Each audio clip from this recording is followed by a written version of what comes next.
This workshop is being organised within the context of the National Institute for Rural and Regional Australia. This is a virtual institute, a network of a range of people from not only this university but a range of other institutions and from government. I believe there are about 430 people so far involved in the network, and the purpose of the network is to promote collaboration between researchers and policymakers, but also with the community, and trying to not only do research but look at the usability of research, particularly social research on rural and regional Australia. So this seminar is part of a program of seminars for the NIRRA. We're focusing today on the National Food Plan, or at least the Green Paper, and the process that the Green Paper is a part of. The Green Paper sort of focuses on how we might nurture and sustain a food industry in Australia, and talks about exports and jobs and things of that sort, but then tries to draw out a whole range of challenges and issues that go beyond just that food industry. So the challenges include obviously issues of the environment, where there has to be some acknowledgement of the costs and prices of environmental impacts and how that's put into the process. And you can think about that as being part of a proper way of looking at the industry or the economy of the food industry. But it then goes into a range of other things which are interesting to try and put under this heading. Public health of Australians, access to good food in Indigenous communities in remote areas, social aspects, regional impacts, a whole range of things under this umbrella of a national food plan. And I guess that makes it quite difficult one to try and have a go at, because it's such a wide array. And so today we're going to try and have a look at that, mostly from the prism of what the NIRRA is focusing on. But I think to start off with, I'm hoping Stuart can help us say, how do you frame this thing? What is this thing we're trying to frame, or they are trying to frame, and focus on that. And then we're going to look at some particular aspects of that with our other two speakers on that. And hopefully out of this morning, begin to think about, well, where does the Institute fit in, and what contribution could it make from its perspective to this, whatever this thing is that we're going to be grappling with during the day. So that's what we're going to try and do in this morning. I'm not expecting us to be able to sign off a particular set of things, but to open up a dialogue that we can then grapple with after this morning's discussion. So to start off this morning, we've got Stuart Lockie, who's going to help us try and look at the framing and content of this Green Paper and possible food white paper. Thanks. Thanks, Andrew. I very sensibly left my notes for this presentation on my desk. So I'll probably miss things that were terribly important that I intended to say. I'll probably be far more polemic in my comments than I otherwise would, because I'll be running off at the mouth. And all in all, that may make for a more productive, in the end, presentation. As Andrew said, I've been asked to talk a little bit about the framing and the context for the Green Paper, whilst Jane and Jamie will focus on some more of the detail in relation to some of the specific areas that the plan covers that are of interest to us. Now, it's dangerous to draw conclusions from one's own experience, from a sample of one. Nevertheless, the impression I've gained since the Green Paper was released has been one of general disappointment amongst the potential stakeholder groups for the plan. Now, this could be because I get unsolicited emails from the wrong people. I can assure you I get as many unsolicited emails from loony right-wing groups as loony left-wing groups who've somehow gotten my address. I haven't seen a lot of positive commentary. That raises the question for me as to whether that sense of disappointment is fair. Just what is it that we expect from a document like this? What's the problem that it's attempting to address? are there ways forward in which the Commonwealth and its lead agencies can actually forge a productive direction through this process? In a way, the Green Paper contains something for everyone. It mentions all the big ticket issues, the competitiveness of our food industries, the environmental and natural resource challenges, the issues of food security at an individual, domestic and global level, the retail sector and the issues of competition that concern so many people. One could argue that in including something for everyone, in the sense of covering so many issues, that the whole picture becomes far too complex to deal with in a way that is going to satisfy everybody. And one could certainly argue that the role of government is not to satisfy everybody, but to work out what's in the community interest and find a useful way forward in the community interest. If you took the perspective of some particular sectors, like if we took, for example, the organic food production and retail sector, that group clearly would be extremely disappointed with this document. Organic and biodynamic farming is slightly more than footnoted. It's mentioned as a niche area of consumer demand. The potential for organic food and farming systems to contribute to a different understanding, a different agroecology that could be integrated within conventional farming isn't addressed. The potential for growth of the industry isn't addressed. Some of the politics around organic farming that have seen it become quite a key policy issue in Europe are not addressed. Now, that's not to say that they ought to be addressed, but it's quite clear why this particular sector would be disappointed with the Green Plan. People who are concerned about the retail duopoly that dominates the Australian retail scene would also have reason to be disappointed. The retail duopoly is mentioned in context of the ACCC's inquiry into retailing, and mention is made of the policies that have been put in place to deal with the perceived lack of competition. Of course, the ACCC challenged the idea that there was a lack of competition, and those policies basically revolve around making it a little bit easier for some other large supermarket chains to enter the sphere. So if you're an advocate of some sort of fundamentally alternative approach to food supply and food retailing, you would obviously be disappointed. Now, I don't mention these because I'm particularly advocating them as being pathways for reform of our food system. I mention them to show that for people who have been quite active in lobbying the government to take a more holistic approach to food policy, some of those voices are relatively invisible in the document, and there's not a lot of engagement directly with those sorts of voices. Now, still, is this fair? What could we reasonably expect from a food green paper? As Andrew said, food covers so many domains. Food is ubiquitous through so many sectors. The whole idea of developing food policy reminds me a little bit of the debates that were going on 20 years ago about developing rural policy.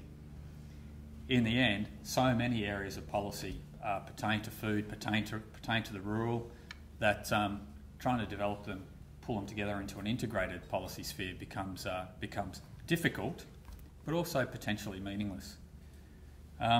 What can we expect from such a paper such as this?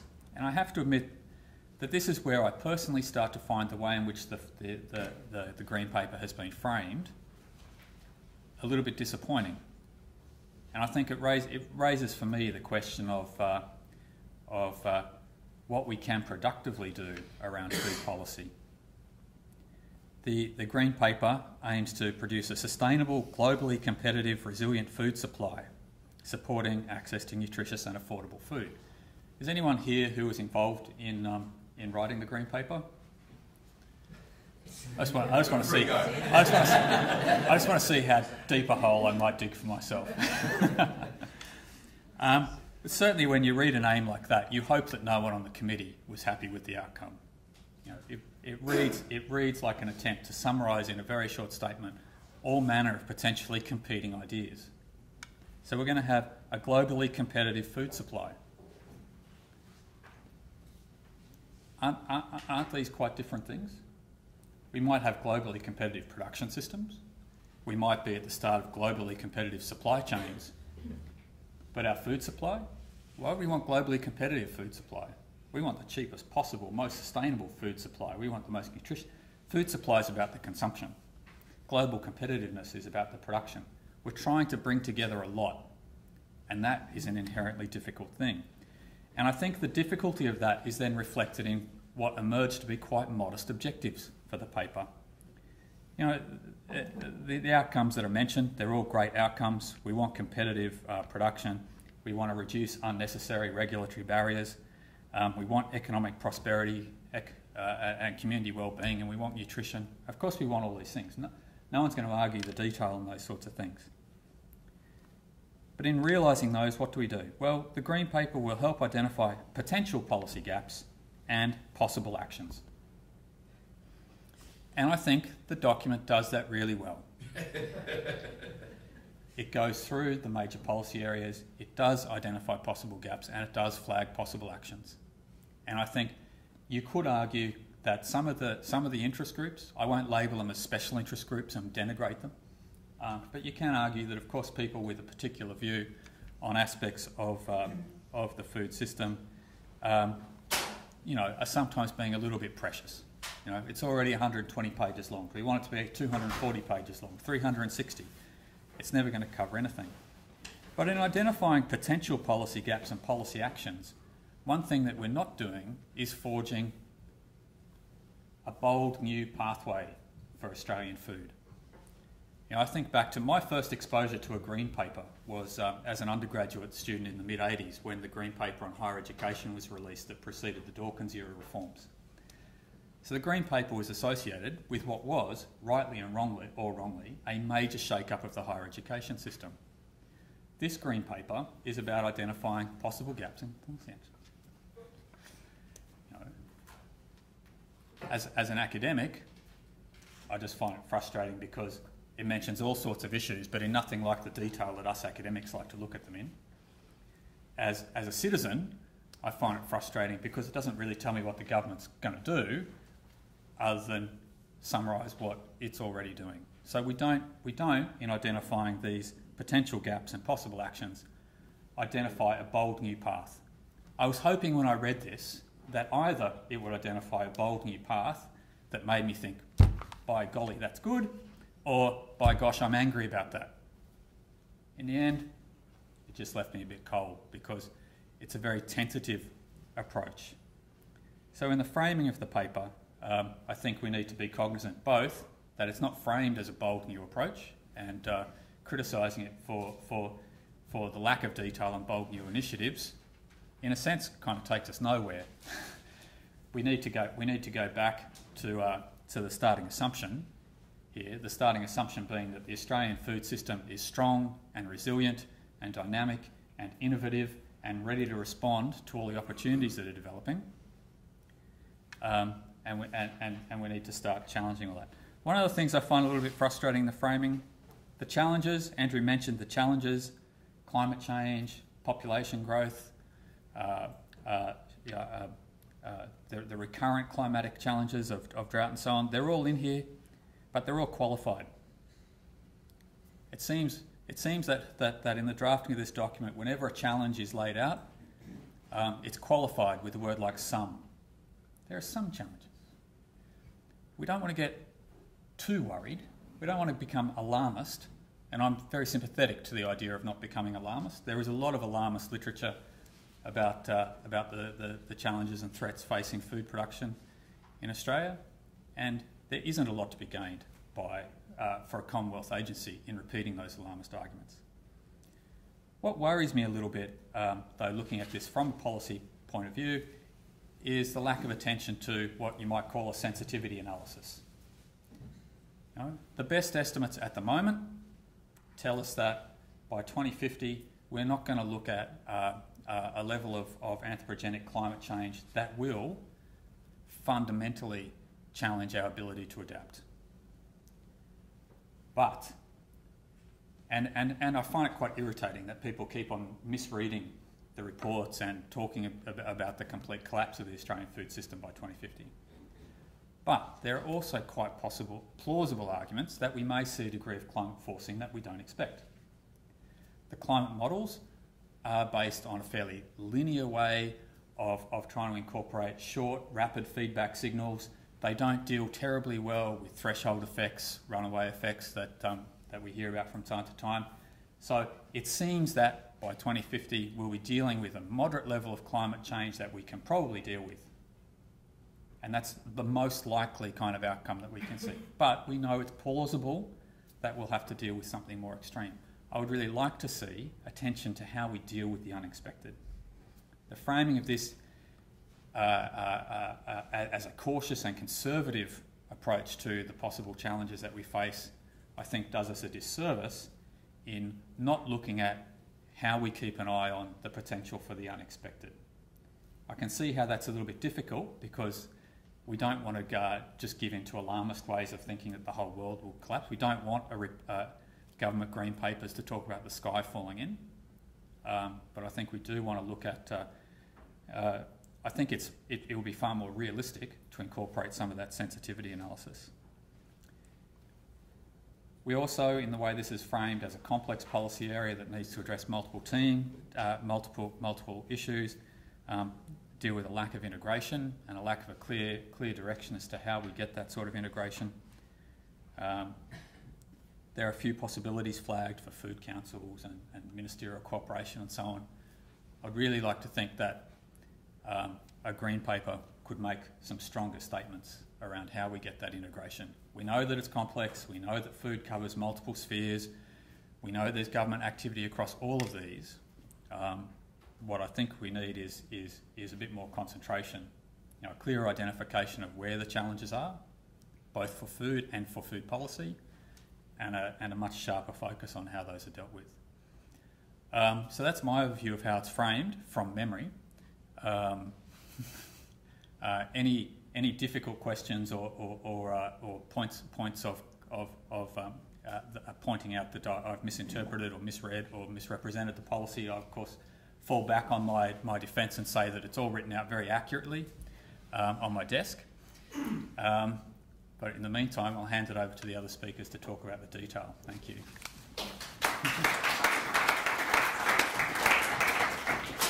Before we go to our next speaker, I wonder whether there might be one or two questions, because I wouldn't mind start off with. Over here. Thank you. Penny Strong, I'd just like to say thank you very much for your presentation. And again, it's a difficult situation, a complex situation, and there is no silver bullet. There's no one simple solution. And I think what we need to be doing is looking at food security through a number of lenses. At the individual, the family, the community, and that can be multiple. The bioregion, state, national, international, from the ecological perspective, from those critical thresholds, tipping points, population movement, there are a whole number of variables which are going to contribute to and have an effect upon. So thank you very much for pointing that out. A couple of comments rather than questions. First of all, I think your observation, Stuart, about this being labelled a green paper is really interesting. So the green paper with which I'm most familiar is the 1974 Rural Policy Green Paper. And in a sense, that was a kind of out there, changing the nature of the debate.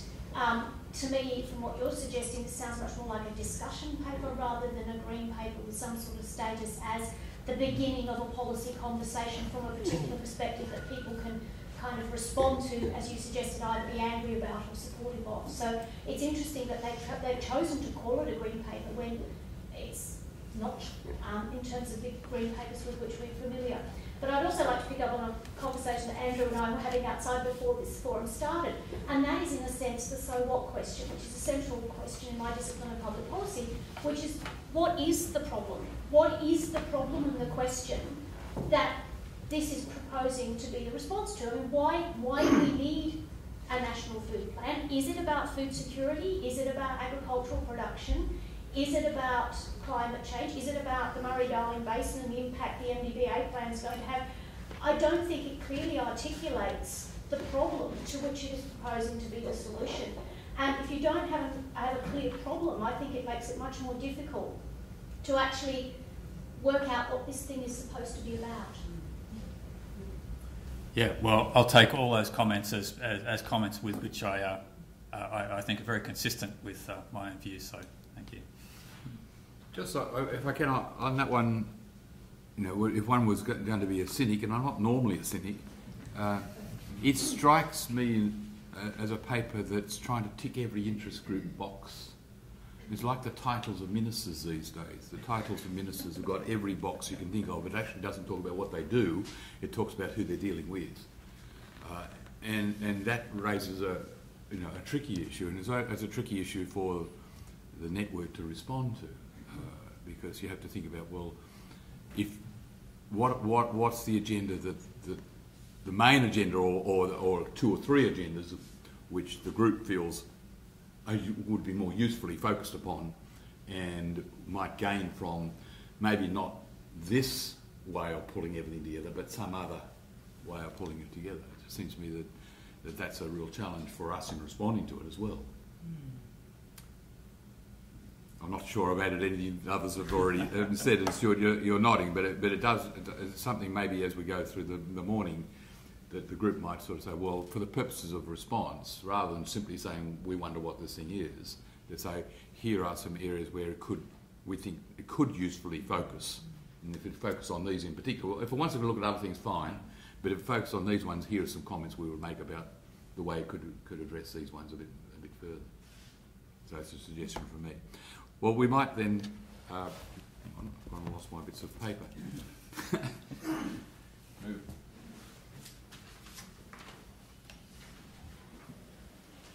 Move on to Jamie Pittock. Jamie's from the Crawford School, and he's going to be talking about food, water and scarcity, and whether there's how those linkages might be managed.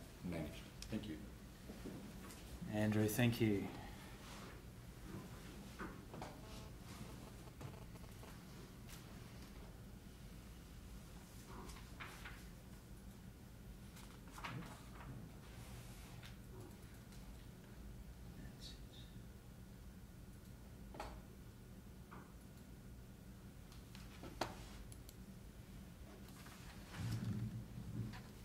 I too concur with Stuart's view that we need to respect the challenge that DAF have here in terms of trying to integrate food policy across a wide range of areas. But I was watching an old training video the other day by the name of Yes Minister, and it occurs to me, reflecting on Sir Humphrey Appleby's words to Jim Hacker, that a particular policy was courageous.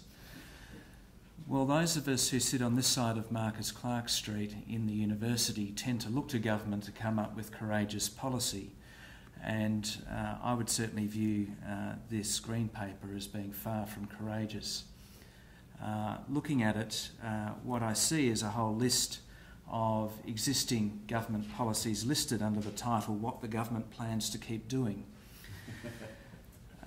Then there's a short list of shibboleths that are ruled out under what the government does not plan to do, introduce trade barriers, for example. And then there's a very, very short list of what the government would like your views on. And as Stuart has outlined, those questions are short and aren't exactly challenging. I've been asked to talk about the natural resource base, and in particular water and water scarcity, and how that might relate to a national food policy. And I'd like to do that from my perspective as a researcher looking at the synergies and conflicts between policies on water, energy, climate change and biodiversity. The first thing that occurred to me was how the paper is framed in terms of natural resources. And what we see in the Green Paper at the moment is a few politically sensitive issues highlighted: water resources policy, conflicts between coal seam gas and sustaining water resources, for instance. That's a little disappointing from my point of view, given some of the recent advances in trying to look at the natural resource base holistically when it comes to sustaining human production systems like agriculture. This spider diagram in red and green is a proposal that was published in Nature by a number of leading biophysical scientists, including Will Steffen from this university, that proposed that there were 9 planetary boundaries, thresholds of natural resource use or exploitation that we need to remain within to sustain a safe living space for humanity. What's notable about this is that we've exceeded their proposals for a number of these thresholds. Now, while this green paper talks about climate change and a bit about water, it's virtually silent on the question of land use change, and particularly, and mentions only in passing, questions such as nitrogen and phosphorus use in the environment. And you can see here that nitrogen and phosphorus are at or exceeding the threshold suggested for sustaining human life support systems. So in that sense, I don't find this green paper at all challenging in terms of looking forward and identifying emerging issues. Related to this is the emergence in recent years of work that looks to link natural and social systems through concepts like ecosystem services as a way of more systematically framing the challenges and the trade-offs that we have between tasks such as producing food for society while also sustaining a level of environmental quality that we judge to be adequate. Now again, this is another passing concept that's mentioned in a line in this green paper. I don't think the department's being particularly thoughtful or innovative in terms of relegating it to just a nice idea.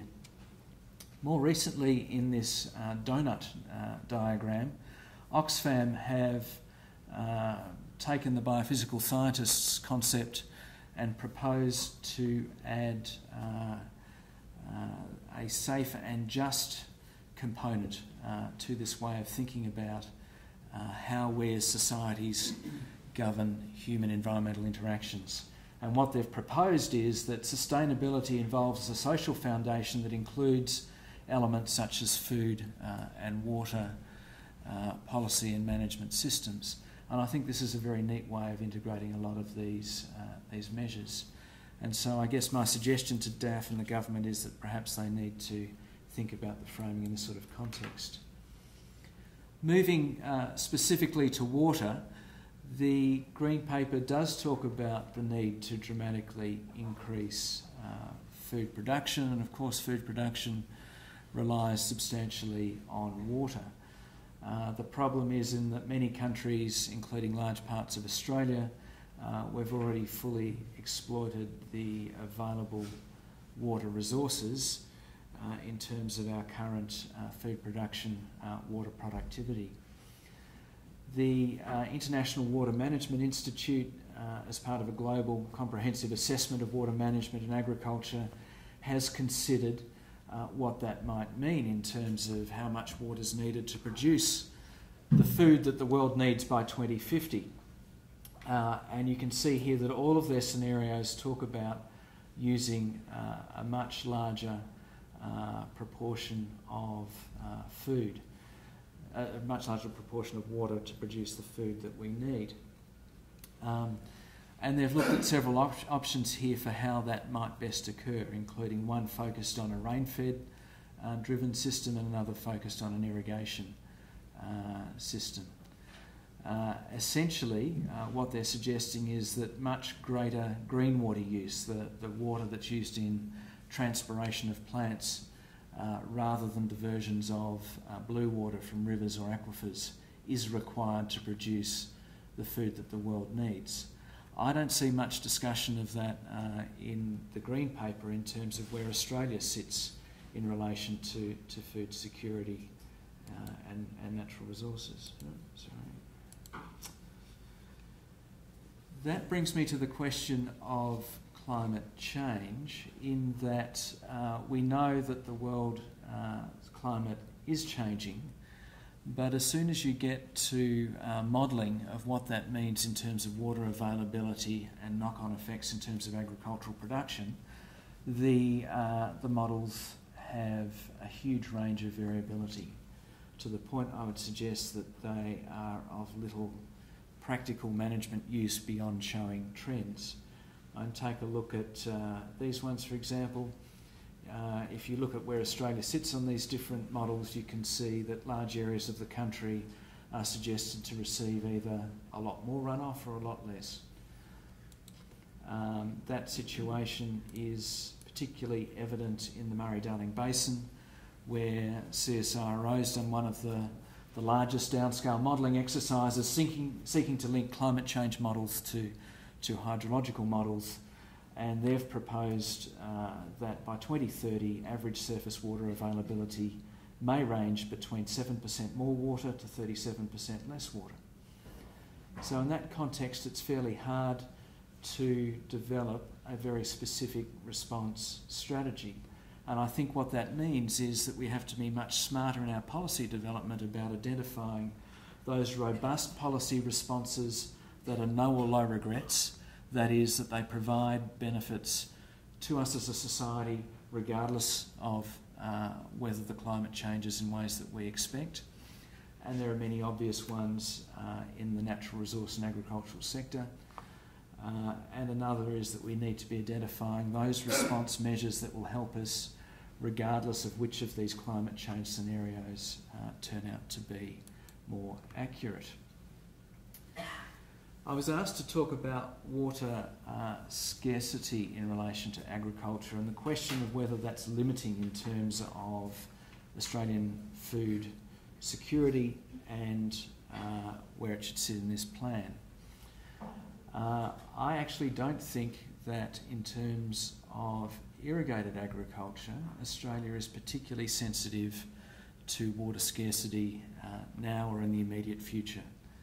I say that because there's so much water used in irrigated agriculture in Australia on low-value crops and relatively inefficiently that there are huge efficiency improvements possible.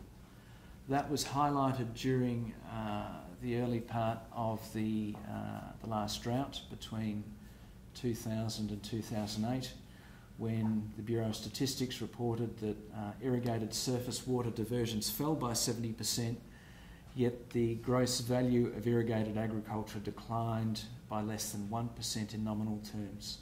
In other words, around 99% of the value of food, of agriculture, irrigated agriculture, was produced on 30% of the water. That suggests, there are some various variables in there, but it suggests that there's a lot of room for producing as much or more food with much less water than we do at the moment. Having said that, however, that of course doesn't mean that we're in the clear. There are one of the reasons why that was possible is that the water markets allowed transfers of the water available from low-value irrigated farm producers to high-value irrigated farm producers, from lucerne producers sticking a lot of water on a big paddock to, for example, to be purchased by horticulturalists who needed to keep their fruit trees alive, as an example. However, that water market still has many serious flaws. Our governments agreed in 2004 to close a number of loopholes, the so-called inflow interception activities, things like erstwhile overland flows of water, water flowing on a floodplain that's not within the defined river channel, which bizarrely in a number of states is considered an overland flow and free for all in terms of diversions. Those sorts of loopholes were agreed to be closed in 2004, and our states have singularly failed to regulate as they had promised. Similarly, there's a number of large water-using industries that are expanding, such as electricity production and extractive industries that in many states lie outside the water market system. And this problem will get worse as climate change policies bite. And so it's in the agriculture sector's interests, I would argue, to broaden the water market, to capture all those major water-using activities, to provide that flexibility that's needed to manage the variability in water supply for food and other agricultural production.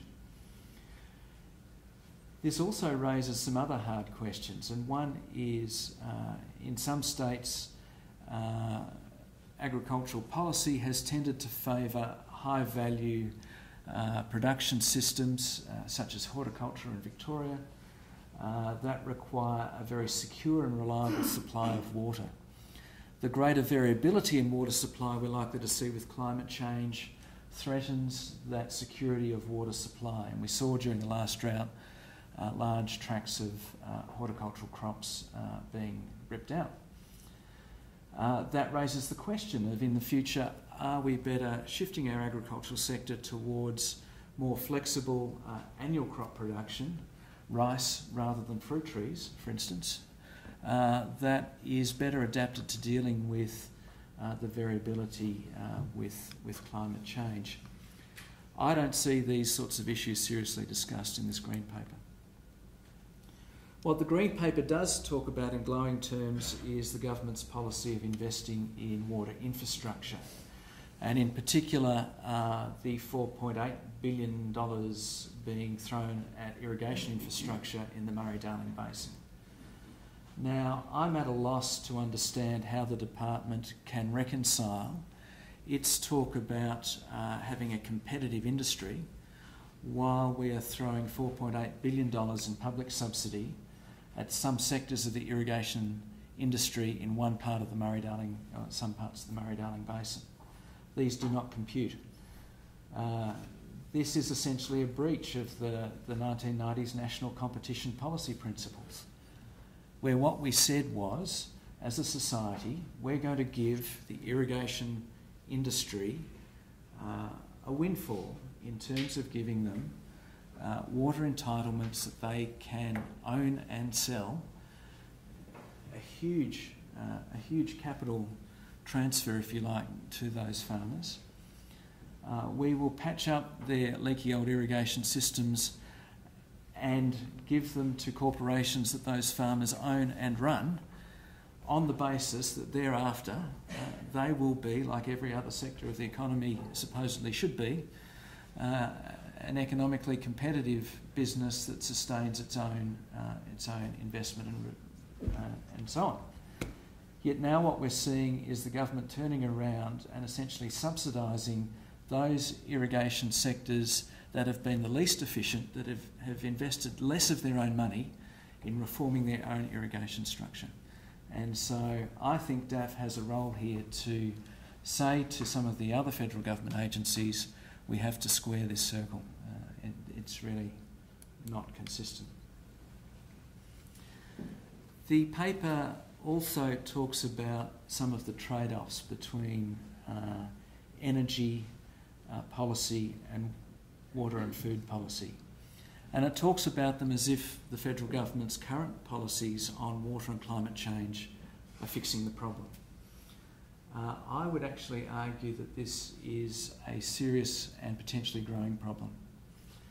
The first is that many of the energy sources favoured by the government's climate change policy require a lot of water. To begin with, you've got the expansion of unconventional gas production, currently coal seam gas. It's true there's a very good government process that's beginning to look at what that means, but I don't think the scale of this is appreciated. The recent Geosciences Australia mapping of the extent of coal seam and shale gas deposits on the Australian continent suggests that something like a fifth of our nation is underlined by these sorts of deposits. There are different water use requirements for gas production from shale gas versus coal seam gas. And DAF really needs to think about how that will interact with food policy. Then we've got glowing references in here to the government policies to encourage geothermal, solar and carbon sequestration activities. these all require vast amounts of electricity. Take, for example, our geothermal resources. Our geothermal resources are hot rock geothermal resources, which means you need to shove water down to get steam up.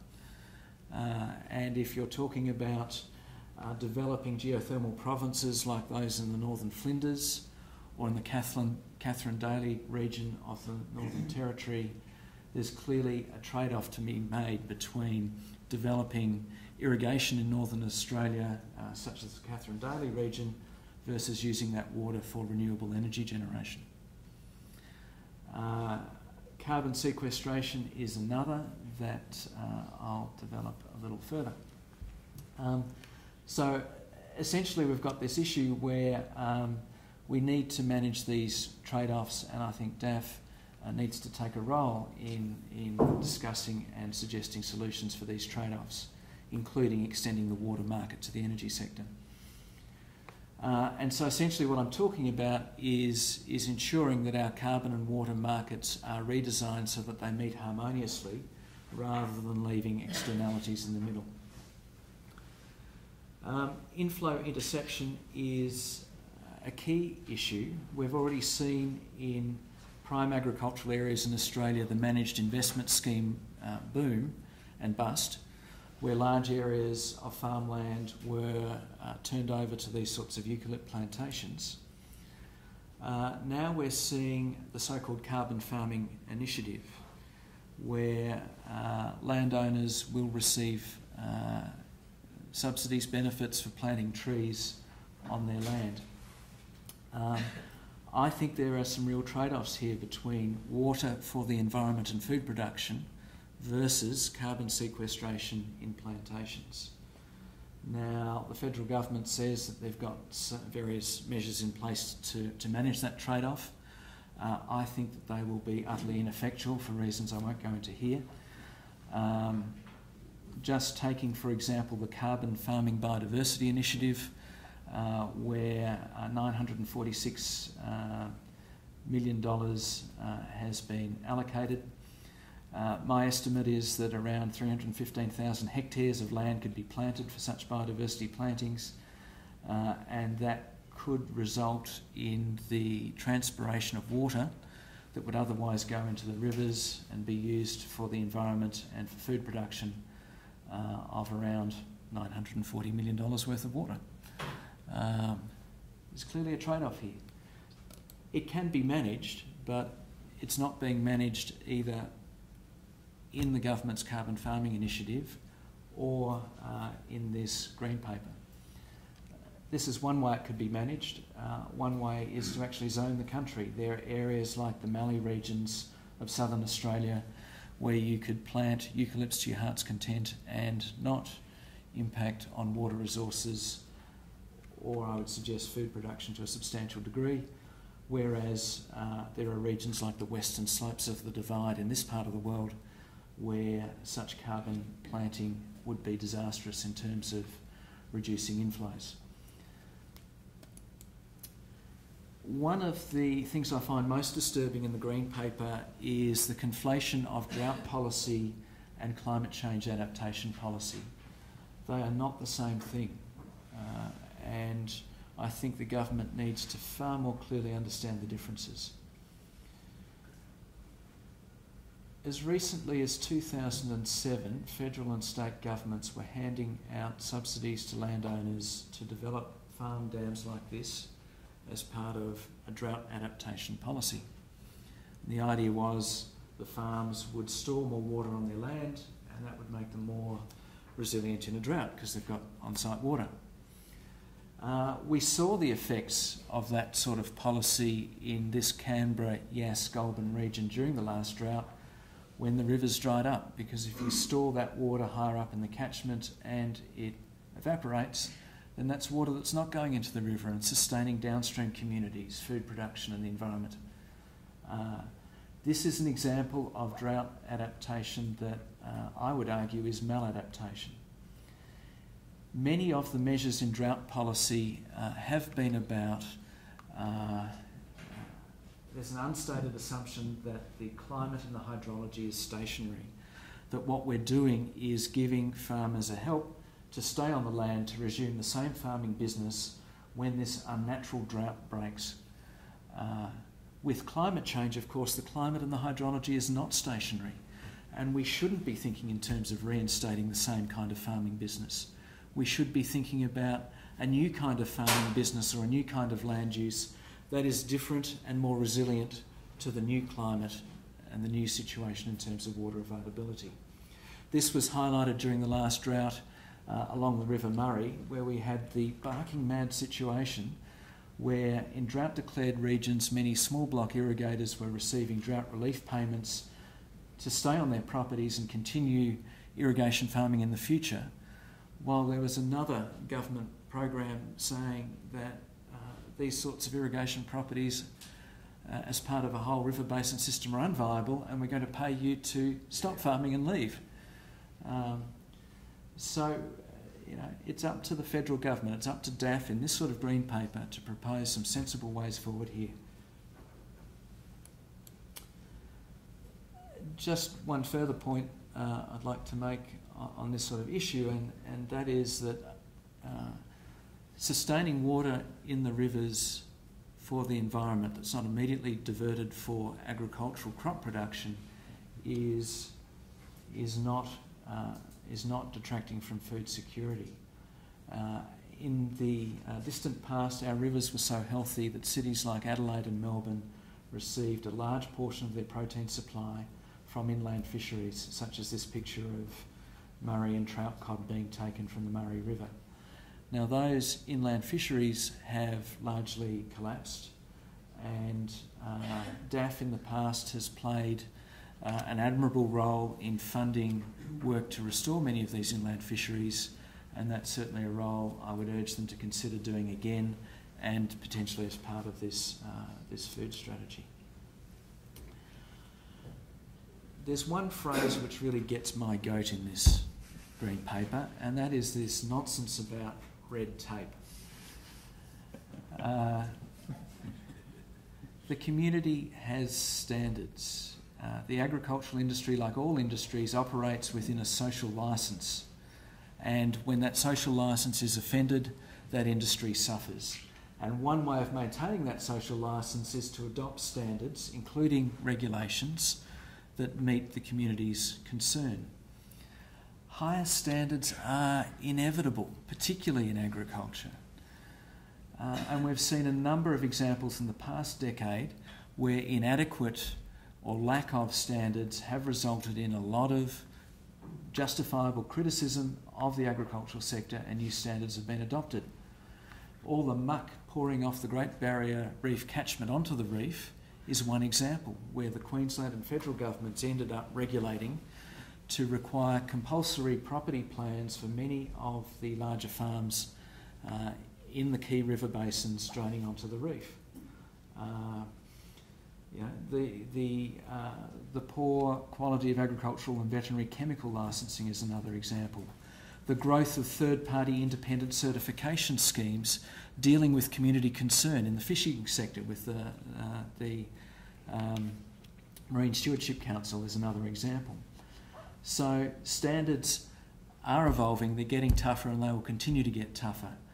I will say here that I think nitrogen and phosphorus use will be next in terms of, after climate change, in terms of shifting the goalposts on community standards. And so for the department to suggest here that there's some mythical sea of red tape that somehow needs to be slashed, I would say is fatuous, and we need a much more realistic approach to this. The department also in this green paper talks about a lot of research that's required to do all of this. Well, we actually had a research body that did a lot of these sorts of things. It was called Land and Water Australia, and it was cut by the Rudd government.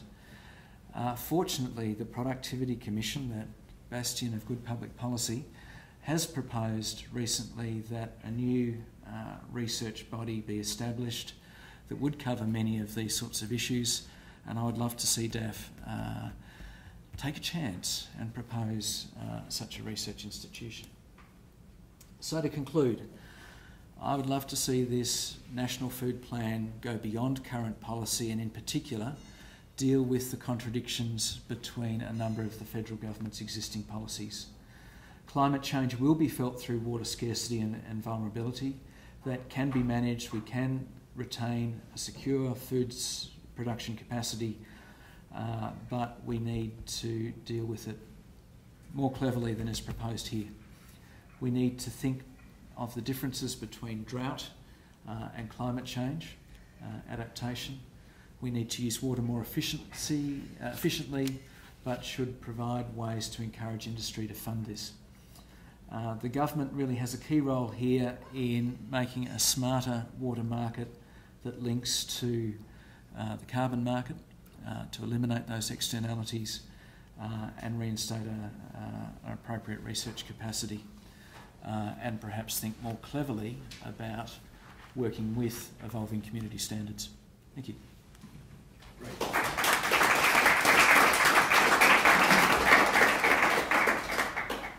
That was really very good, Jamie, and very useful. But it's open to some questions now from the group, or just comments. Yes, Linda. Sorry, That's right. Thanks, Jamie. That was really thought-provoking and really very interesting. A couple of points I'd just like to pick up. More comments and questions, I guess. The first one is that you talked about what we might require in the types of farming businesses to start addressing these complex challenges. And I think one of the issues that we might have around that is our cultural attachment to the family farm as the preferred form of agricultural organisation. Because one of the things that has often occurred to me when I've been looking at rural adjustment policy and drought policy is that perhaps one of the best ways to manage risk in agriculture would be to be an extremely large landowner who has a property in Western Australia and another one in Gippsland and another one in Queensland, and you put farm managers onto those properties, so in the drought years you don't try and overstock, you don't try and get the last grain off the land, but you just shut down that operation, continue to pay a salary to the farm manager because you're making money elsewhere in the business. But we've got such a strong cultural attachment to the agrarian myth of the yeoman farmer that I think that's going to be a major obstacle if we're trying to think about creative ways of rearranging agricultural production to continue to be efficient and productive, but to also give reasonable standards of living to people who are living on those properties, and also to prevent governments stepping in with sort of ad hoc policy responses when people are struggling because of drought. Related to that is I wouldn't say cynical, but a little bit concerned about the government's capacity to actually address complex issues. And the reason I suggest this, particularly when here we're talking about such an array of different policy domains overlapping, we're in a situation at the moment that Commonwealth and state governments are currently reviewing the National Drought Policy, which has been, in my view, relatively successful for the last 20 years in that, at least rhetorically, there is still a commitment to drought as a normal part of the environment and farmers should be risk managing. But the Murray-Darling Basin Authority has not been consulted or involved in the rewriting of the National Drought Policy. So if we can't even recognise in Australia that water and drought policy are two sides of the same policy coin, I think we're going to have some difficulty in getting some sort of coherent response on food that brings in the vast array of issues that have already been raised in this room. So I'm not sure that expecting governments to be courageous is particularly realistic, and I wonder whether in fact, and again, can people hear me? Yeah, people can hear you, but they can't hear you on that. All right. But again, I just wonder whether we might think in terms of perhaps firewalling or ring fencing particular issues like we've done with drought policy actually gives us the capacity to move forward. I'm thinking in this term in contrast with what's happened in the United States. In the US, there's been a strong push, particularly from scientists, for about the last 20 plus years to adopt a risk management approach to drought. There is still no national drought policy in the US. Part of the reason for that is that drought management in the US also includes municipal water management, it includes the water needs of the tourism industry. You know, is there enough snowpack to melt to give whitewater rafting in Colorado a go? And in fact, agriculture is all a small part of the picture. I think one of the reasons we've been successful in Australia in actually getting a drought policy as limited as it's been has been because we have firewalled it to just basically dry land agriculture. So although thinking in terms of holistic government policy is very appealing, I think in practical public policy terms it has its limitations. So I think we need to think realistically about what government can actually achieve when you've got more and more values and interests sitting around the table and you're trying to encompass them. And as Andrew said at the beginning, it sounds a bit like this is what's happened with this paper, is that there are so many values trying to be addressed, and perhaps the scope of this plan is part of its problem and could lead to the fact that we're getting something that's more motherhood, more descriptions of current policy, and nothing really substantive. Behind you, I think we might have some discussion coming up and then get you to respond after a few of them, but I think that I want to get more from the group.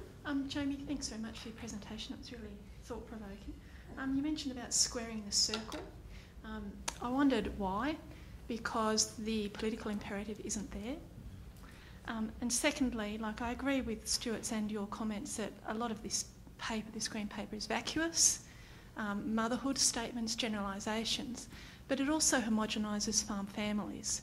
Now, given that you've talked about farm families, or Linda has a and it jettisons it to a degree but takes an alternative position, when you talk about farm families, you're actually talking about massive social relocation, given the majority of farm families in Australia, farming is done by farm families in Australia. So I'm wondering, obviously, you need to put that in the mix, particularly in the Murray-Darling Basin.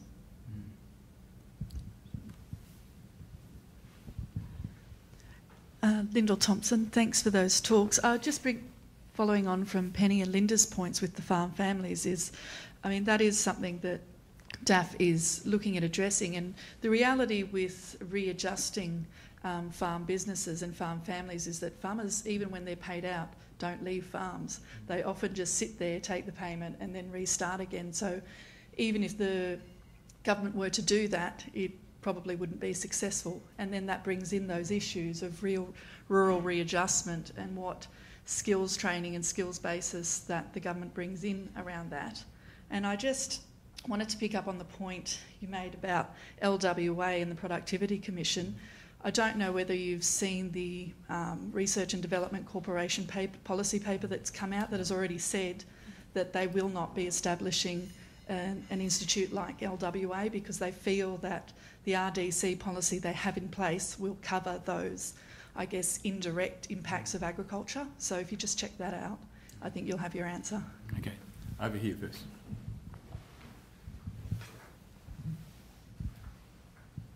Thank you. Another penny. We're proliferating. Yeah. We need to ask some really good questions, I think. Why are family farms not economically viable anymore? We need to ask some very big questions. What are the effects of globalism on Australian farming families and the local economies? Globalism is an extraordinarily destructive activity at the local level, and this is the area that I'm researching. So we need to ask, Jamie, I loved your presentation, but I take exception with the idea that perennial crops may not be as valuable or as useful in water use efficiency or economically valuable as annuals. Now while citrus growers in the Riverina are lucky to receive $300 a tonne, they're not pulling their trees out because of water use. They're pulling their trees out and planting grapes, mind you, which is equally as crazy, because of the money situation, not because of the water. Annual crops, and I come from the Riverina, so I've got a bit of knowledge about this area. Annual crops do more damage to the environment than perennial crops because you've got that constant change and movement of soil and disturbance of soil, which can actually be detrimental in the long term, particularly in a dry rainfall area.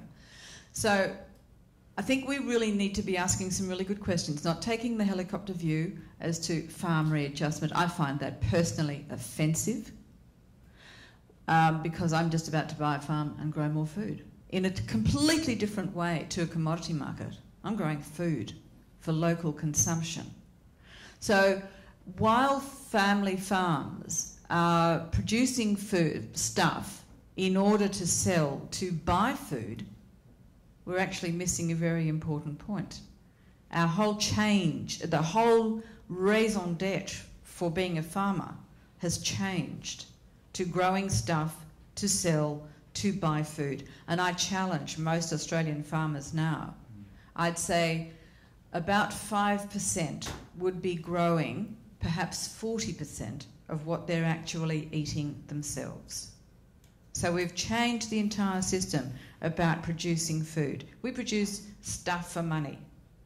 So let's ask some really good questions as to why things are happening in the landscape. Okay. Somebody over here?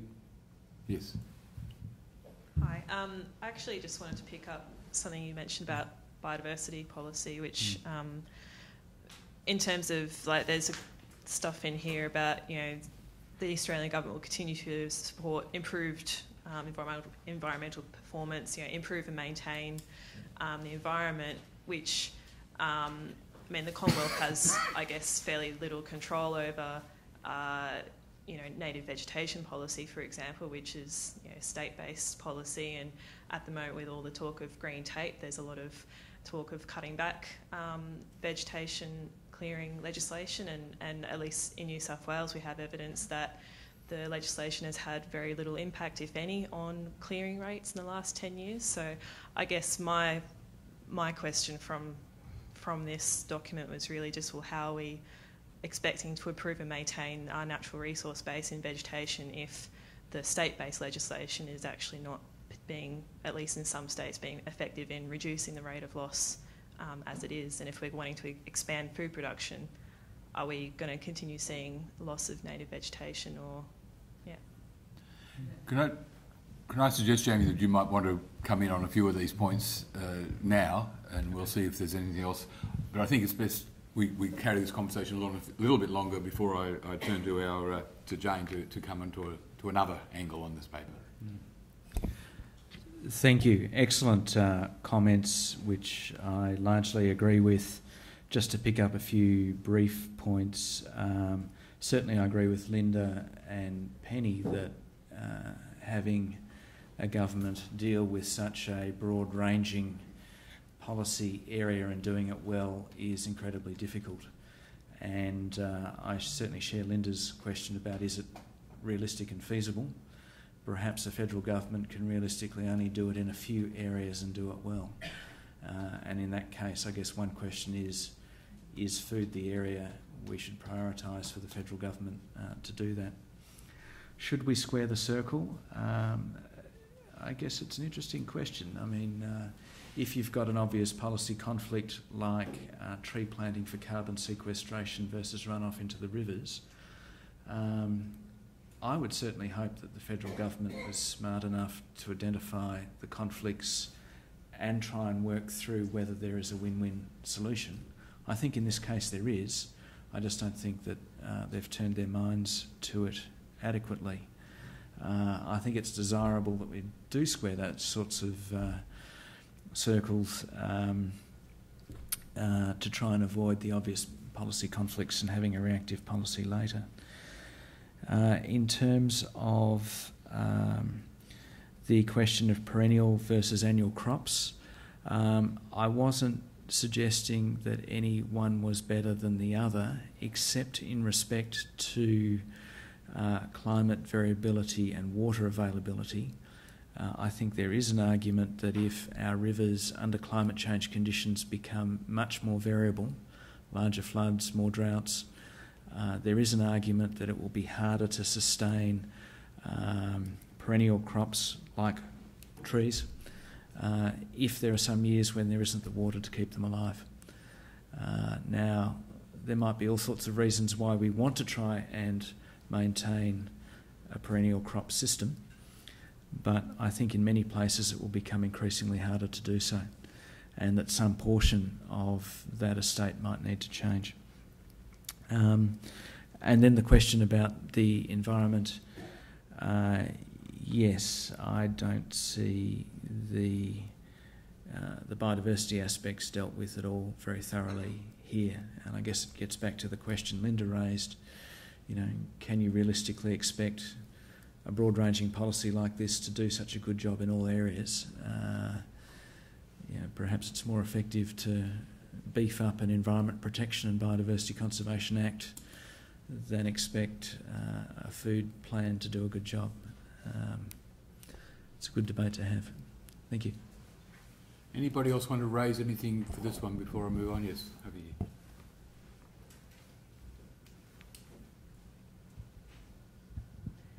Thank you. You raised very briefly the issue of nitrogen and phosphorus, and you were speaking that that may well be the next thing to be regulated. But there seems to be absolutely no consideration other than that the complexity of soil nutrition requires some attention. We're exporting food willy-nilly and selling it to China now. We don't have a great deal of good soil in this country anyway, proportionally. I think that we need to pay huge attention to actually maintaining some of the nutrition for the soil, or bringing it back from wherever it goes to, which is basically into the sea through the sewer at the moment. Yes, I agree. It's disappointing the extent to which soil conservation has fallen off the political agenda, particularly in the past decade. Phosphorus supplies globally are limited unless adequate attention is given to recycling some of these nutrients from things like sewage treatment. And I do think it's inevitable that use of these fertilisers will be more and more heavily regulated. There's already the potential to do so through some of the climate change mitigation laws and programs. They could easily be extended to cover nitrogen, for example. And I think we'll see steps to do that globally and nationally in the future. Can I just, sorry, one more comment on this.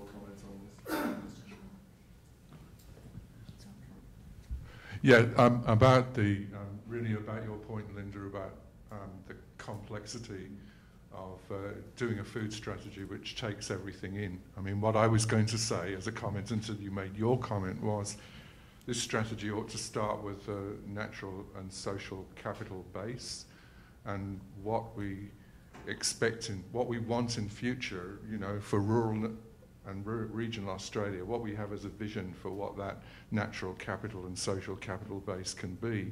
And we've done a lot of the work, in other policy areas, like in Caring for Country, they have a lot of the indicators about what we expect natural capital to look like. I think we're a bit further behind in the social capital side. But you raised this very big question about whether or not, if you introduce that, which I think, that should be up at the front of such a strategy as a food strategy, does this become a lot more complicated? And I don't have an answer, but I think it's a good question to reflect on. I'm going to call a halt on this section so we get time for Jane to come in with a different dimension on this. But can I just make one or two very quick comments? It seems to me that perhaps one of the problems, and when you think about going to your earlier comments, Stuart, that when you have a process of green paper, white paper, you normally have something before the green paper. You normally have some sort of inquiry or review that's independent. To start off the process with a department starting the process is generally a recipe for modesty and caution. You don't get the chance to throw it out. Now, we've had a few things out there which have contributed, but there wasn't a real inquiry. So one of the challenges in terms of commenting and putting submissions in is to focus and say, look, here are some things in this area which a more substantial agenda would look like this, but you might also want to talk about a process to allow that to go through the political framework in a more considered and informed way. So that's just a comment, I think, of a weakness of the process of this thing. But Jane, turn to Jane to come and talk to us. Jane's from NSEF, the Public Health and Epidemiology group at the university, to talk about the cheap food conundrum. Thanks, Jane. I am indeed taking quite a different approach here.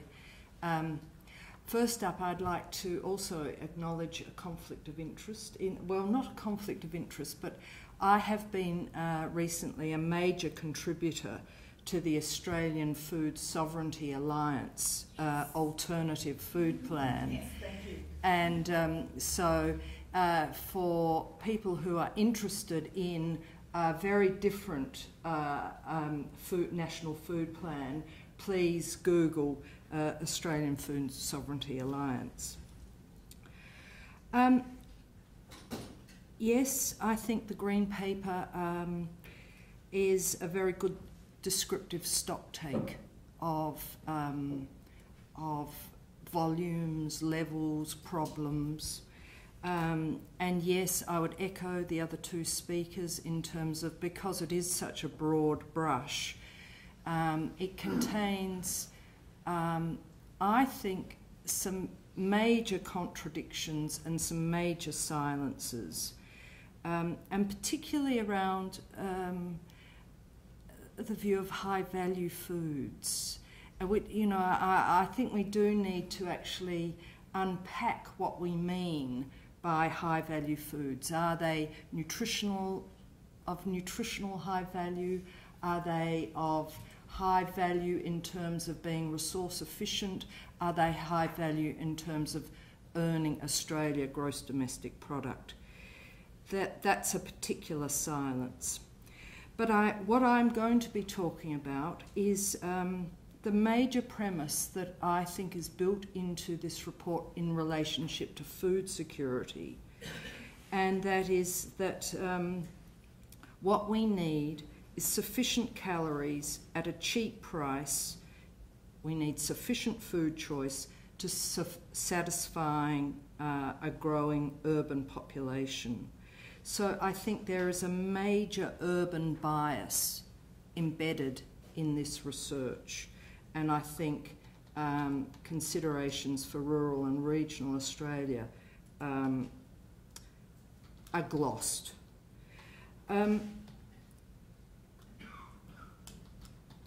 There's an assumption in there that's, well, it's not an assumption, but an assumption that does need unpacking is whether what is good for consumers in terms of cheap food is good for Australian producers. And this is a major contradiction. And even then, cheap food is not necessarily good for Australian consumers. Cheap food generally, well, cheap food security generally runs counter to nutritional security based on dietary diversity. And so when you're talking about cheap food security, what we're doing is having to rely on global supply chains. So the issues of whether Australia should be self-sufficient in terms of nutritional dietary diversity is just not addressed. Now the National Food Plan does adopt very sensibly the standard definition of food security, and that is affordable food. But as we all know as social scientists, the term affordable has multiple relativities and interpretations. Affordable for whom and under what circumstances. What we can't ignore, and some people have talked about the Australian culture and its weddedness to the family farm, but in Australian culture, affordable food is cheap food. We are wedded to cheap food. It is quite different if you travel in Europe.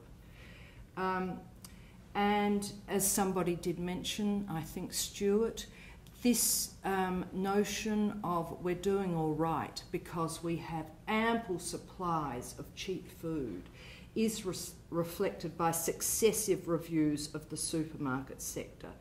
Always the conclusion is supermarkets benefit consumers by delivering good quality, cheap food. And food has never been cheaper, not over the last 50 years. This is acknowledged in the National Food Plan in terms of percentage of household expenditure at 17%. It does also acknowledge that food insecurity may be as high as 25% in disadvantaged urban households. But in general, there's a glossing. The use of averages throughout glosses the disparities in access to this food. Public health scientists have shown that a healthy basket of food actually consumes 40% of household expenditure for poorer households. So the headline statistic is, look, food only costs 17%, and isn't that great? Yes, there are a few food insecure groups, but really that the coverage is not adequate. And what we know from research in public health is the way that poorer households get by is they don't spend 40% of household income on food. They get by through cheap processed foods rather than a nutritional basket of foods. Research that I've been doing in Western Sydney confirms this. We looked at households across deprivation indices 1, 3 and 5. It was a small study, but in-depth interviews where we accompanied shoppers on their shopping trips. We got them to do a household diary. They took photos of it. We asked them to explain what was happening week by week, and we indeed located, unsurprisingly, even in the wealthier of those areas, value for money is a supremely important attribute. They described how they pursued specials and would buy more of something if 2 for 1. They said, look, forget about local food. It is desirable, but food has to be affordable. They then went on to say, oh dear, we are worried though about what this means for the Australian farmer, and we do worry about the unfairness of cheap imported food. When they talked about healthy food values, it was always fresh food, food that has not been processed. But in the main, these people were eating processed foods. They were generally disappointed with supermarket fresh food, but then they said shopping at the independents was too expensive. And it became a source of household friction about the supermarket or the local butcher. And they all said fresh food is getting more expensive. This is something else the report does not do. It does not actually unpack price differentials of particular foods. All food is equal in this report, and except when it comes to environmental considerations, etc.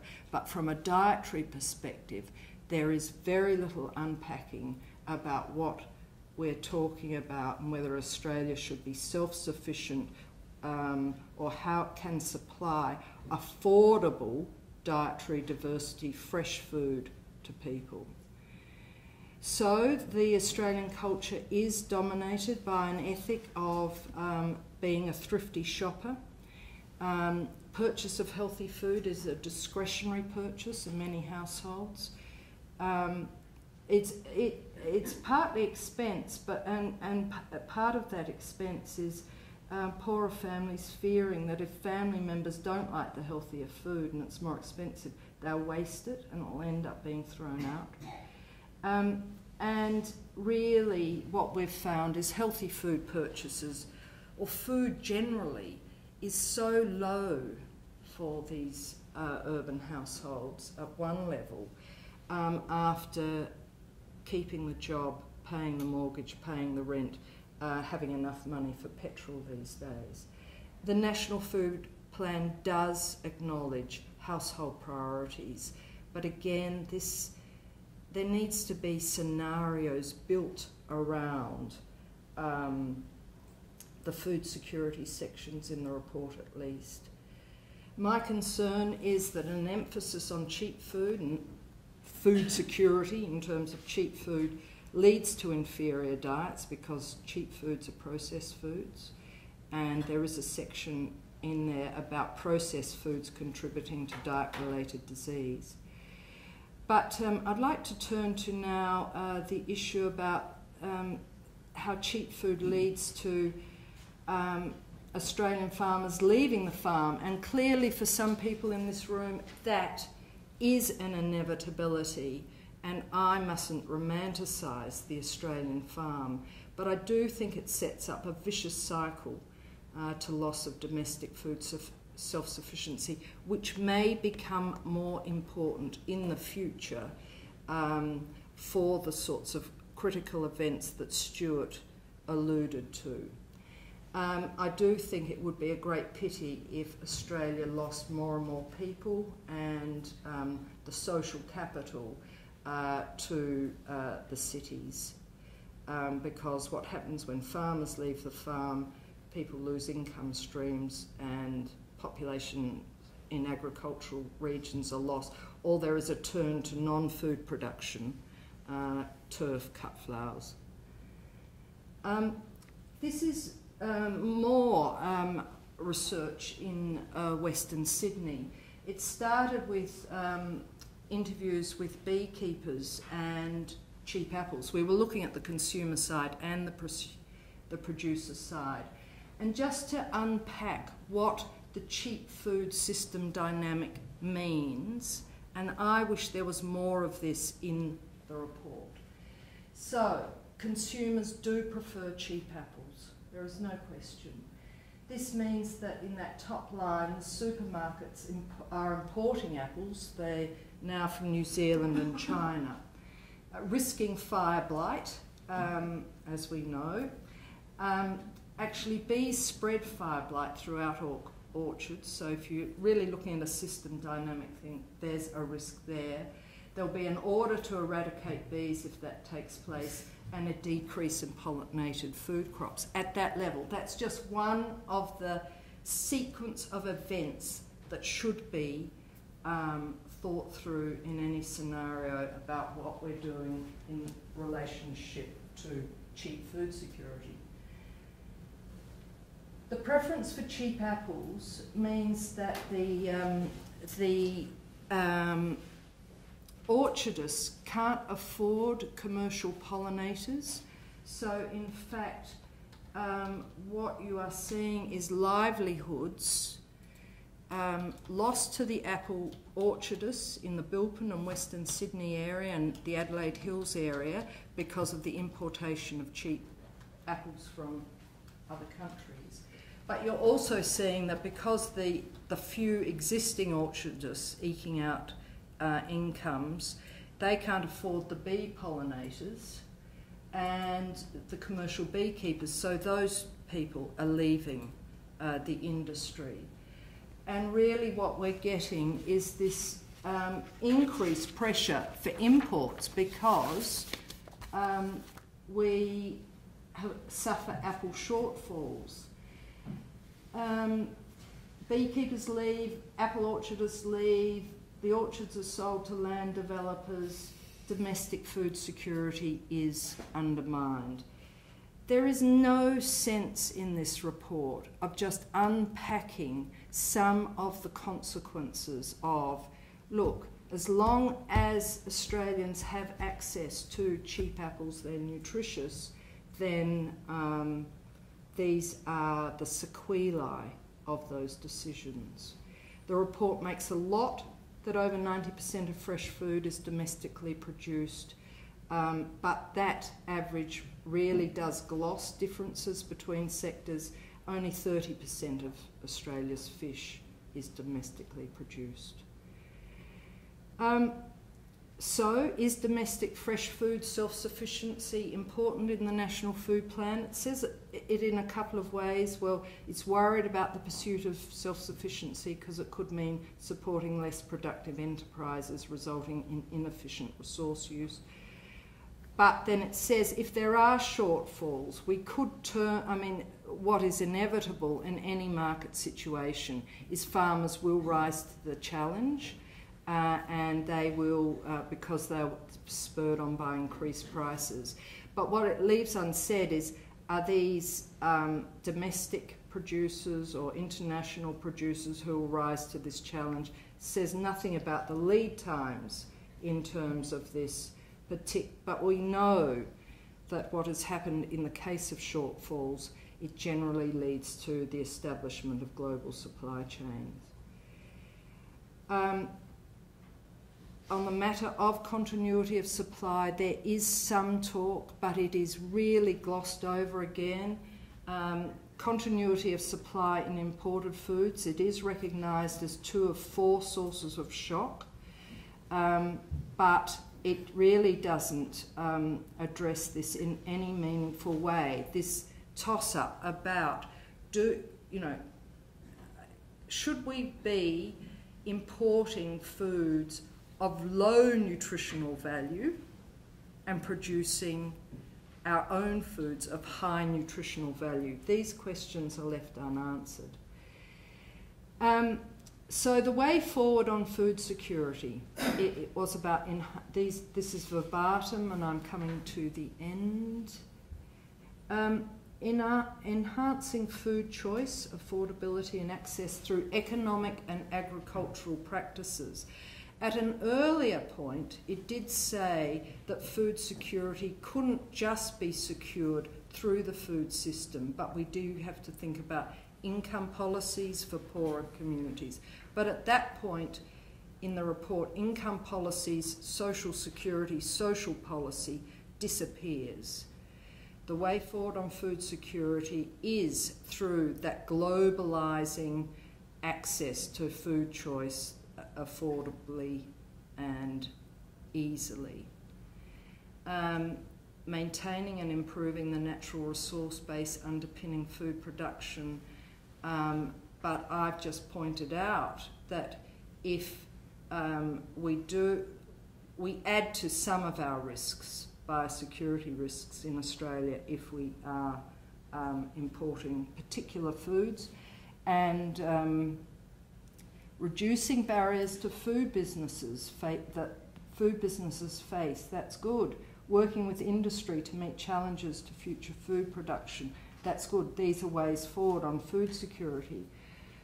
But turning quickly to research we've done in Shepparton, what that business strength means is innovation and get big. And now nobody can quibble with innovation. That is how Australia's agricultural sector has been built.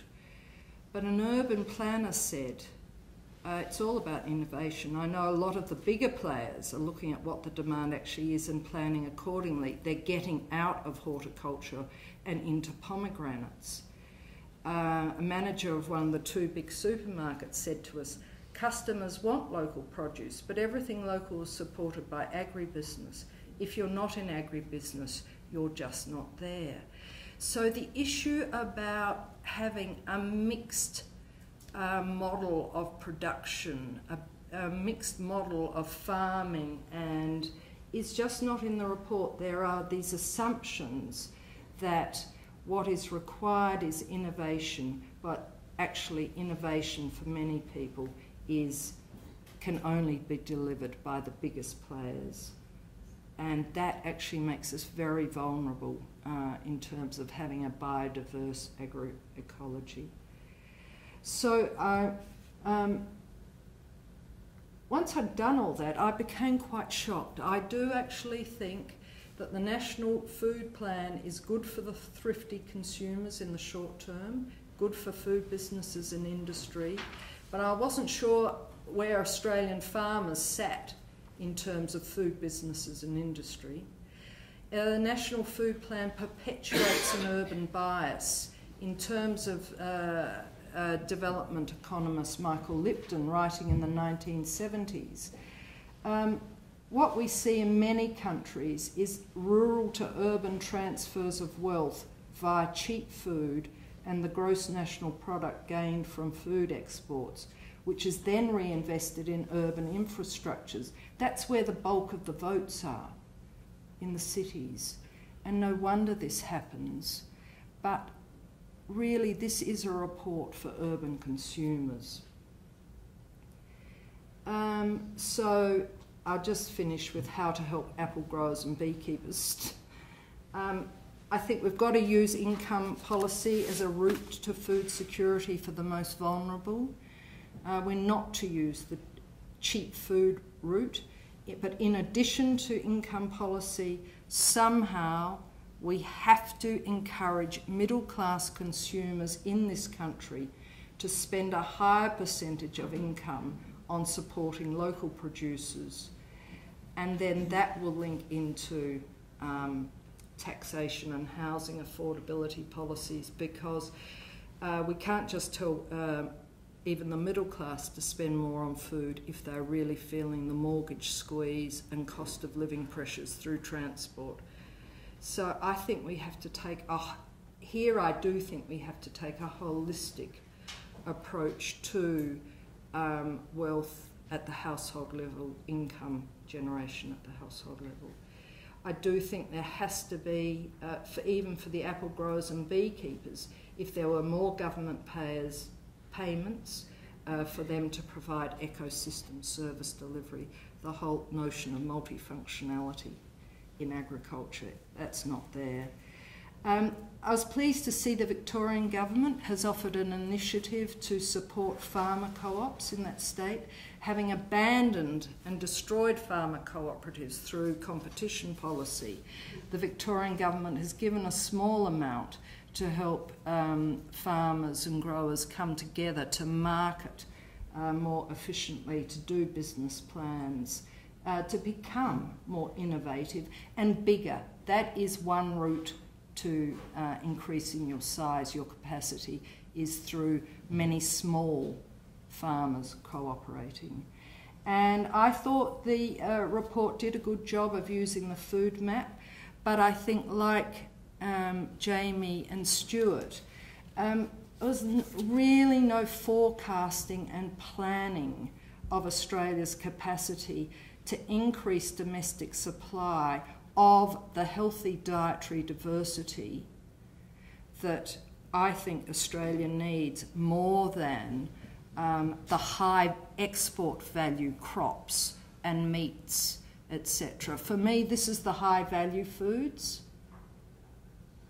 It's the horticulture. The people we're talking about have to leave the land because A, their produce isn't worth much, B, they're inefficient natural resource users. But high value nutrition, in my opinion, requires those people to be here. It's very, we can, with sophisticated logistics, fly in the spinach, the carrots, the capsicums, the leafy greens. That is happening. But as oil prices become more expensive, it becomes more expensive to transport food. I think a country like Australia's that isn't producing that sort of stuff, it's a bit questionable. Thank you, James.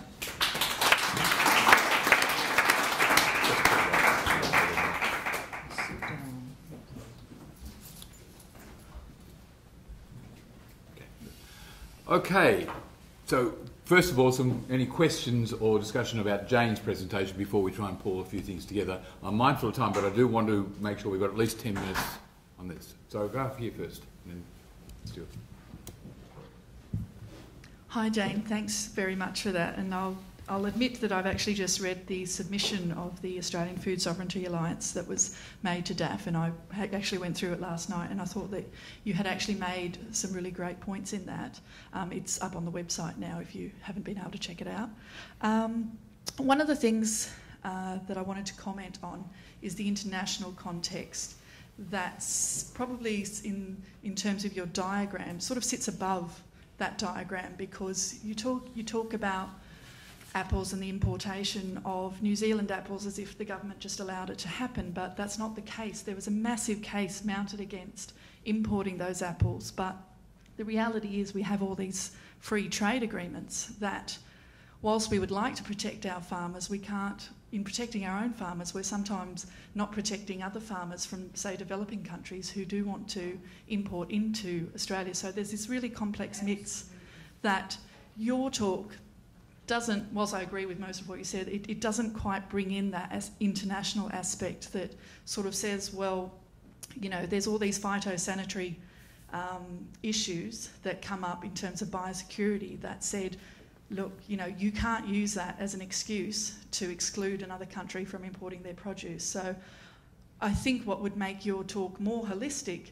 is actually bringing that international context into it to say, well, look, these are the conflicts we're dealing with in terms of protecting our own farmers, but also allowing free trade, as they call it, or as some of the farmers I talk to call it, fair trade, and the need for fair trade. So that was just a comment, is that I realise that you probably recognise that, but I think that it would, from a government or policy perspective, it might be more holistic if you included that additional layer of what's going on at the international context. You want to jump in? Very quickly.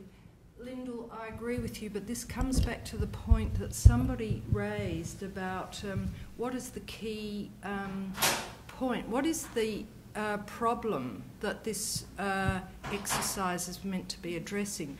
Are we talking about national food security?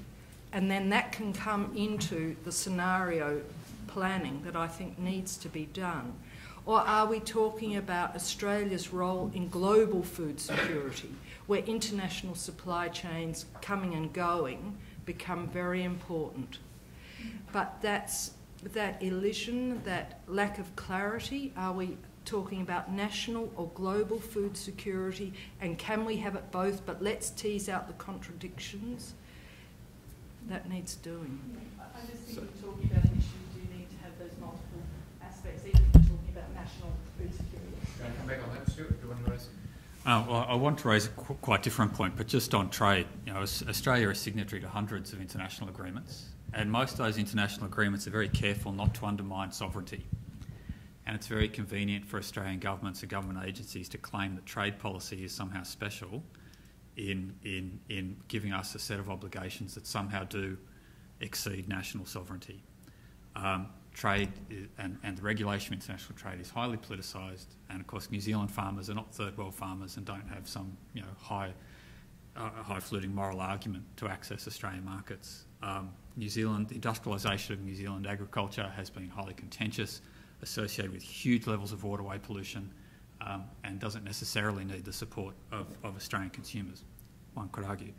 I want to talk briefly about domestic and household food security, which Jane raised. It's one of the more stunningly myopic areas of the Green Paper, is the failure to look at the long-term implications of the different scenarios one could paint for different parts of the paper. Pull that all together and work out what it means. And this is, I think, where there is a role for a national government to take it to get involved.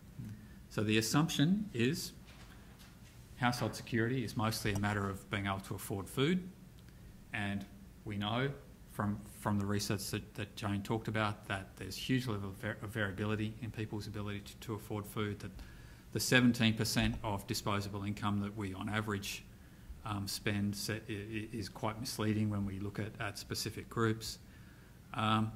Even if we stick at that 17% though, in Australia we were largely shielded from the global food crisis that started around 2007-2008 because we're self-sufficient in most foods. In developing countries where people typically spend more than half of their income on food, the effects of a doubling of food price were fairly devastating. Now, what would a doubling of food price for us mean? I know that I would really struggle with spending 34% of my income on food. So for those households that are currently spending up to 40% within Australia, that effect would be devastating.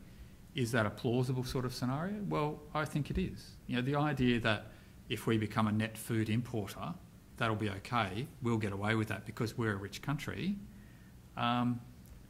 is really myopic and short-sighted. In the event that we become a net food importer, we will be competing with a lot of other people for that food.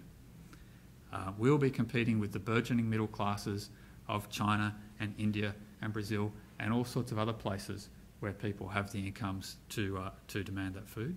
And we would quite reasonably, I expect, the price of that food to increase dramatically. What's the answer to that? Is the answer to spend more, give more? I don't think income management is a good solution. I don't think giving more money to Coles and Woolworths in the short term is a good solution, and giving more money to Coles, Woolworths, Asda and Sainsbury's in the long term is a good solution. Diversification of supply is a much better solution.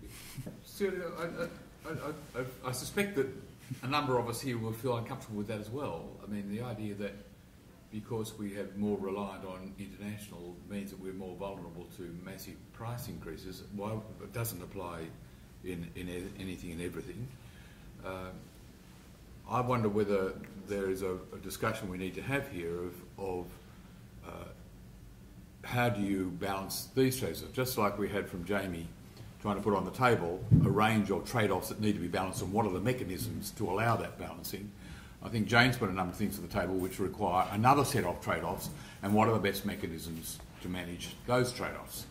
Now, there will be debates between us on these things, but I think if you are going to look at that, the idea that the way to trade it off is actually going to be protection arrangements, I suspect that's not the answer. I suspect the answer is going to be more in terms of social security issues, or whether public health arguments for putting a price premium on certain types of food, or a price subsidy on certain types of food, but not on where it's produced, but on the food that actually is nutritious arrangement, which would then allow people to respond. So you look for other mechanisms which might allow you to have those trade-offs. And similarly, you've got a trade-off which was picked up on the social side about what's the future of Australian farmers, what's the social capital was mentioned here. It seems to me maybe that's another way of looking and saying, well, how do you manage that? What are we willing to pay for to retain? Because that is something we as a community believe very sincerely. Anyway, I'm just throwing that in from the chair. Over here. Thank you Penny. very much. There are a couple of elephants in the room and a couple of missing links as well. Thank you. One is when farmers become price makers, not price takers, we change the dynamics very significantly.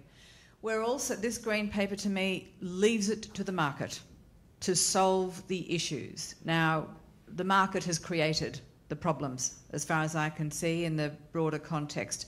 And while we leave it to the market to solve the problems, such as the duopoly, to keep providing unseasonal food imported because of the cheap fuel, we now have an expectation that when we go into a supermarket, there will always be 35,000 lines from which we can choose, from anywhere at any time. That is unreasonable, it is unviable, and it is certainly not sustainable. Now, we're going to hit a very big brick wall soon, in many ways. Stuart just alluded to it, what if the price of food doubles? During the drought, Coles and Woolworths justified more importation of foods because it wasn't available locally because of the drought. Now that, in turn, has set a train of events going that mean, well, the consumers want it. You know, we are a euphemism for whatever they want to do. This is unrealistic and, again, unsustainable.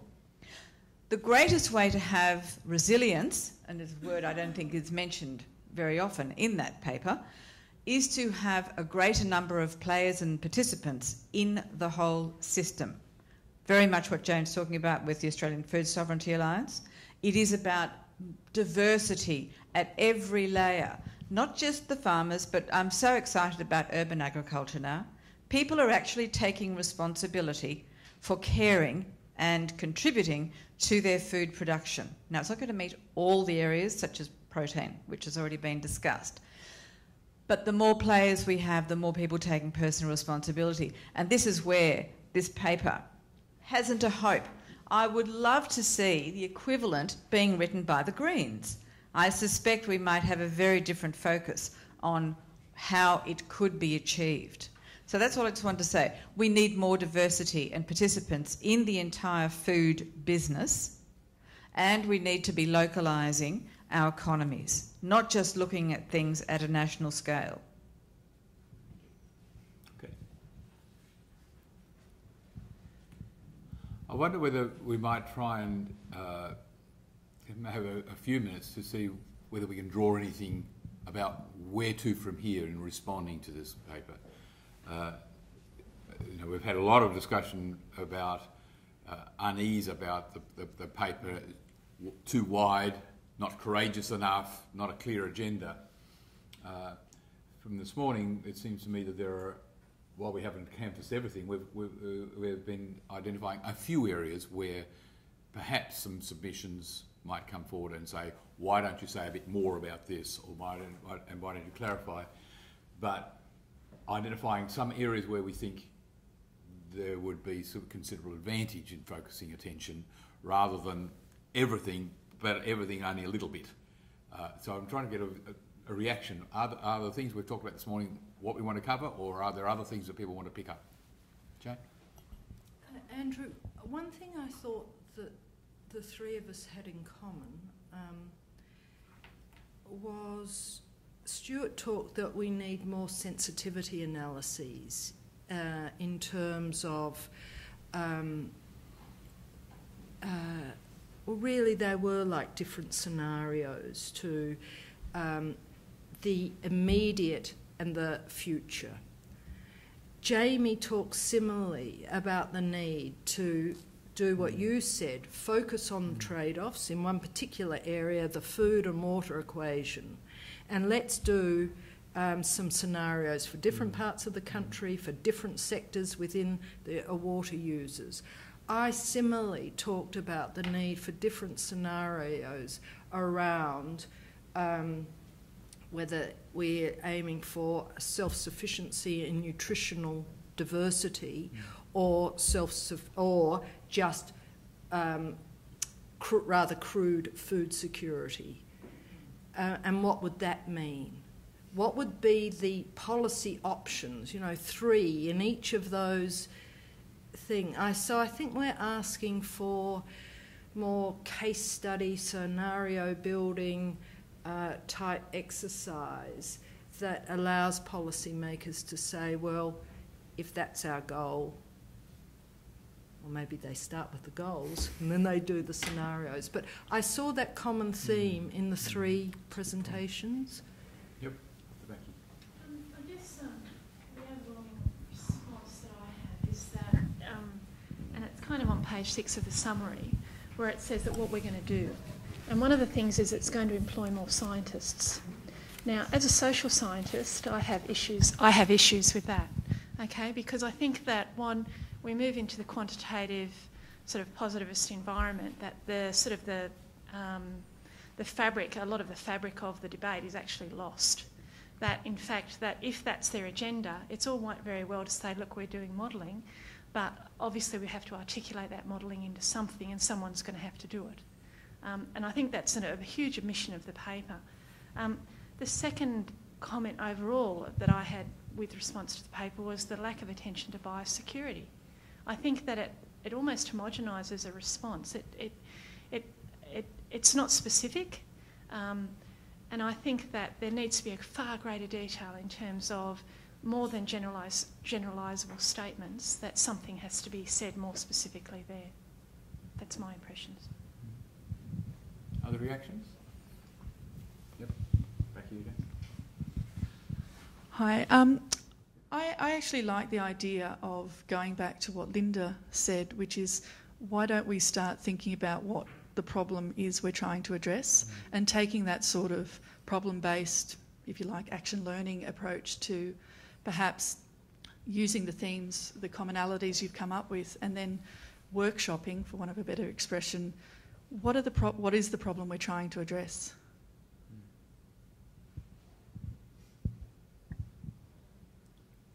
Any further reactions from you 3 before? Well, just to build on what Lyndall suggested, I think it's been a common concern that the existing Green Paper doesn't clearly articulate the problem. And we certainly do need to then question, well, what is the problem, and perhaps offer some suggestions. We also need to be cognizant in doing that the problem has to be one that requires national leadership, because not every issue and every potential action that we've discussed is necessarily the business of the Commonwealth. For every issue that we've discussed, we could probably draw 2 columns, and then we could tick: is this a matter that requires national leadership, or is this a matter where the Commonwealth's main job is to not get in the way? Someone mentioned urban gardening. That would possibly be one of those things where the Commonwealth could quite legitimately say, no, we don't see a major role here, except to make sure that we're not doing anything that perversely gets in the way. If we look at a lot of the relevant policy to household and community food security around the world, a lot of the exciting initiatives either occur outside of government or they happen at the municipal or city level. And there's a really major role for state and provincial, national governments to really just not be in the way. So what are the issues that require national leadership? And I'd like to give some more thought to articulating what they are and then push the Commonwealth on those issues. Jamie, do you want to add something? No, I agree with Stuart, but perhaps expanding that beyond just the federal and the state governments to consider local government and the non-government sectors.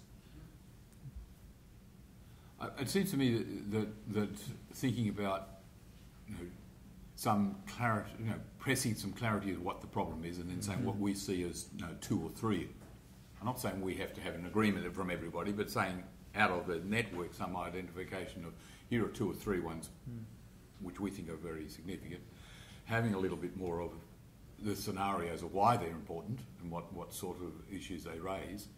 But I also think the point about where does the Commonwealth need to have a leadership role, but it seems to be particularly important in recognising the trade-offs involved and looking for mechanisms by which they can be sorted out, whether those mechanisms are pricing and markets or whether they're regulation or whether they're politics or whatever, but a sense of what are the ways in which to handle these and trying to urge the government to take more leadership in it of facing up to the trade-offs. I mean, it seems to me one of the points you're raising is a whole lot of trade-offs haven't been made, and I think that's also coming from Jane's material, that there are trade-offs here which haven't actually been put clearly on the table, and we're looking for mechanisms to manage those. Up the back here.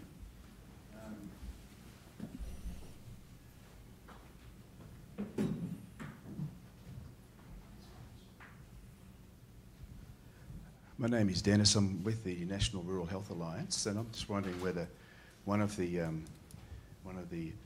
primary reasons for doing this is ensuring that, as a country, we don't have anybody in our country losing health capacity, health and long-term and longevity through the inadequate distribution of food. That our basic resource is us, our people, and that therefore, if you start from, I'm just suggesting there's a starting point to the whole thing, and one would be that for, say, rural Indigenous communities, where food prices are 30%, I understand, higher than the national average, the access to quality food implies that health has got to be going down as a result. So I just suggest there's maybe one possible starting point to why we're having a national food plan. Okay. There was quite a useful point I thought made earlier here about thinking in terms of overall social and natural resource capital, if you like, and as a sort of a conceptual starting point is not a bad one to reflect on as well, within which you then build up what are some key problem areas that you want to address. I don't think we're going to get much further than that this morning, but I think we've had 3 very interesting presentations and very useful ones. And I think Michelle, where's Michelle gone? Over the top there. We'll need to reflect on how you wish to make sure the network is able to draw some further thoughts together, and how you wish to proceed with any submission or submissions, what you have in mind. But that might be something that you and others in the network can liaise about. Okay. Thank you very much, everybody.